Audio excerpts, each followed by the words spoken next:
দেখো বন্ধুরা, আজকে করছি একটু থোড়ের ঘন্ট আলু দিয়ে আর একটু বড়ি দিয়ে।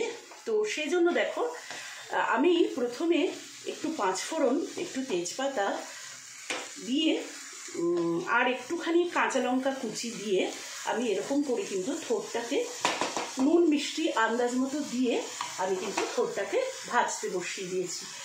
আর যেটা বন্ধুরা বলার, যে তোমরা কিন্তু অনেকেই দেখি জিরে তেজপাতাও ফোড়ন দিতে পারো। আমি জিরে তেজপাতাটা মানে জিরেটা দিইনি আর কি, আমি পাঁচফোড়নটা মনে করলাম যে দেওয়াটা, যেহেতু আমরা পাঁচফোড়নটা পছন্দ করি সেই জন্য কিন্তু আমি এখানে পাঁচফোড়নটা দিয়েছি।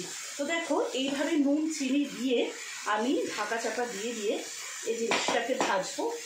আর যেটা দেখানোর বন্ধুরা, আমি হলুদটা দেওয়া আমার এখনো বাকি আছে। আর এখানে না আমি এরকমভাবে বড়ি ভেজে তুলে রেখে দিয়েছি, কেমন এই যে লাল লাল করে বড়িটা ভেজে তুলে রেখে দিয়েছি। এবারে কি পর্যায়ে কি করব সেটা একটু তোমাদের সাথে, আমি কীরকম করে করি সেটাই তোমাদের সাথে একটু শেয়ার করব। তো ঠিক আছে বন্ধুরা, আমার এটা একটু ভাজা হোক, তারপরে আমি আবার পর্যায়ক্রমে তোমাদের সাথে শেয়ার করছি।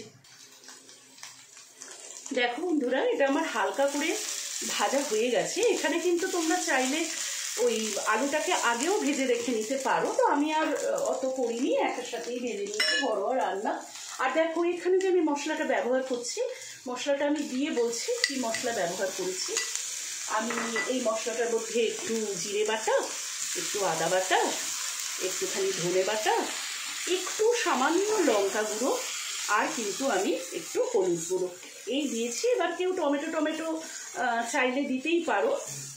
আর একটু তোমাদের হয়তো সাদা সাদা মনে হচ্ছে, তার কারণ এটা যেহেতু দেখো থোড়, এখানে তো তোমার খুব বেশি ঝাল যায় না, যার জন্য লঙ্কা গুঁড়োটাও দিইনি।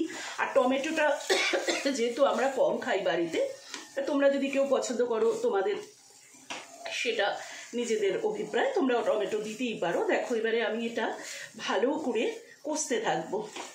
ভালো করে বন্ধুরা, যখন আমার এটা কষা হয়ে যাবে তখন আমি পর্যায়ক্রমে কি করছি তোমাদের সাথে আবার আমি শেয়ার করছি পর্যায়ক্রমে। দেখো বন্ধুরা, আমার কিন্তু এই যে দেখতে পাচ্ছ, আশা করি পোরটা কিন্তু আমার কষা কষা হয়ে গেছে। এবারে যেটা আমি করব, দেখো আমি এইবারে এই সামান্য পরিমাণে একটু জল দেব। যদিও দেখো যে পোরটা একটু কিন্তু কচকচ করেই আর কি, পোরটা একেবারে তো পুরো তোমার সুসিদ্ধ হয় না, মানে একদমই ইয়ে হয় না, তো একটু কচকচে ভাবটা করে থাকে। দেখো তোমরা কিভাবে করো সেটা তোমাদের নিশ্চয়ই তোমরা তোমাদের মতো করে করো, আমি আমার মতো করে যেভাবে করি সেটাই তোমাদের সামনে তুলে ধরার চেষ্টা করছি। আর এটাতে খুব যে জল দেব আমার মানে আমি আর কি অতটা জল দিইও না। এবারে দেখো কিছুটা বড়ি, ওই যে যেটা আমি আগে ভেজে রেখেছিলাম, এখানে আমি এইভাবে কিন্তু কিছুটা বড়ি ছড়িয়ে দিলাম।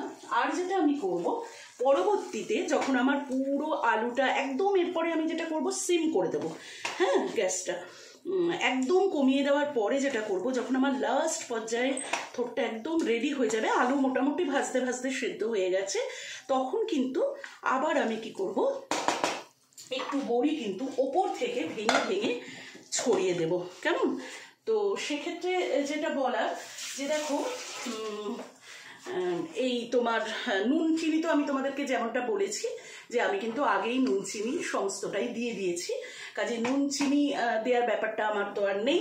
আমার আন্দাজ মতো আমি নুন চিনি দিয়ে দিয়েছি, তোমরা তোমাদের আন্দাজ মতো দেবে। এই দেখো এবারে আমি একটু গ্যাসটাকে একদম কমিয়ে দিয়ে ধিমি আছে এটাকে একটু হতে দেব। তারপরে যেটা আমি করব, এই যে বড়িটা রেখেছি এই বড়িটা উপর থেকে ছড়িয়ে দেব, এবং তারপরে লাস্ট পর্যায়ে তোমাদের সাথে একদম লাস্ট ফিনিশিং কি করছে সেটা তোমাদের সাথে শেয়ার করছি। দেখো বন্ধুরা, আমার কিন্তু এইটা রেডি হয়ে গেছে। তোমরা আশা করি দেখতে পাচ্ছ যে আমার আলুও সেদ্ধ হয়ে গেছে, আর দেখো আমার থোড়টা কিন্তু রেডি হয়ে গেছে। এইবারে আমি যেটা করব, আমি এবারে একটু এই যে আমি তোমাদেরকে বলেছিলাম আমি আর একটুখানি বড়ি রেখে দিয়েছিলাম ওপর থেকে, তার ওটা সরাই মধ্যে দেখা যাবে না, এই এরকম করে আরেকটু বড়ি আমি ওপর থেকে এরকম গুড়িয়ে গুড়িয়ে এরকম করে ভেঙে ভেঙে দেব।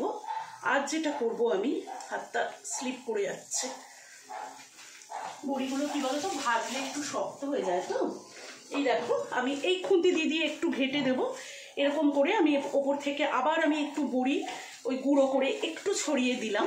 এবার যেটা করব আমি একটু ওপর থেকে সামান্য ঘি দিলেই কিন্তু আমার আজকে রেডি হয়ে যাবে।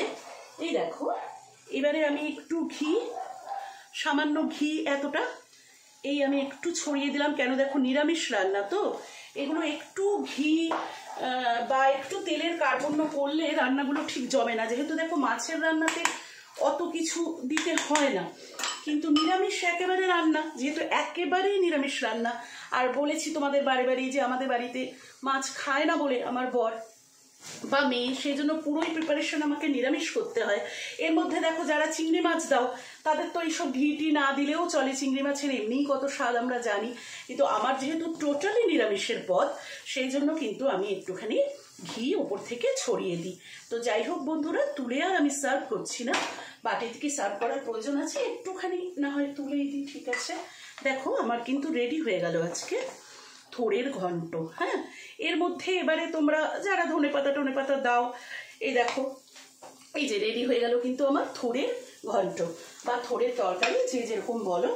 তো এরপরে তোমরা কেউ ধনেপাতা পছন্দ করলে দিতেই পারো, কিন্তু আমি যেহেতু ঘি দিয়েছি মনে করছি না যে আর ধনেপাতা দিলে দুটো গন্ধ কিন্তু ক্ল্যাশ করে যাবে।